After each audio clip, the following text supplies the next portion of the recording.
জাপানের টোকিওতে অনুষ্ঠিত ৩০তম নিক্কেই ফোরামের সফরে আছেন প্রধান উপদেষ্টা ডক্টর মোহাম্মদ ইউনুস।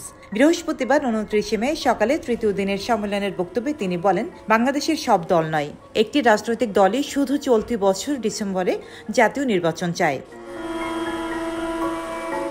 ডক্টর ইউনুস বলেন, আমার কোনো রাজনৈতিক অভিলাষ নেই। নির্বাচিত সরকারের কাছে ক্ষমতা হস্তান্তর করাই আমার প্রধান লক্ষ্য।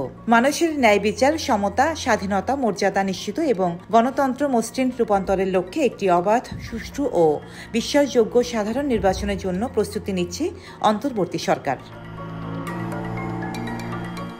সংস্কার, বিচার এবং নির্বাচন, এই তিনটি দায়িত্বই পালন করবে অন্তর্বর্তী সরকার জানিয়ে তিনি বলেন, ডিসেম্বরে নির্বাচন হবে কিনা তা নির্ভর করছে সংস্কার কতটুকু সম্পন্ন হয় তার উপর।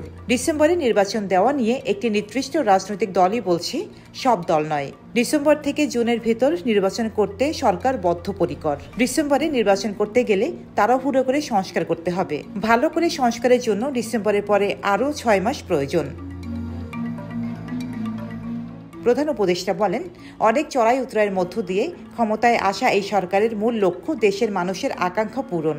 এই সময় রোহিঙ্গা সংকটে বাংলাদেশের মানবিক ভূমিকা এবং জাতিসংঘ শান্তি রক্ষায় সক্রিয় অংশগ্রহণের কথাও তুলে ধরেন তিনি। অপরদিকে এশিয়ার অস্থির বাস্তবতায় শান্তি, আস্থা ও অন্তর্ভুক্তির ওপর জোর দেন ডক্টর ইউনুস। তিনি আরও বলেন, আঞ্চলিক ভবিষ্যৎ শুধু জিডিপির সংখ্যায় নয়, মানুষের কল্যাণ, বিশ্বাস এবং সাহসিকতা দিয়ে নির্ধারিত হবে। এই সময় অনুষ্ঠানে তরুণদের চাকুরি না খুঁজে উদ্যোক্তা হওয়ার আহ্বান জানান প্রধান উপদেষ্টা।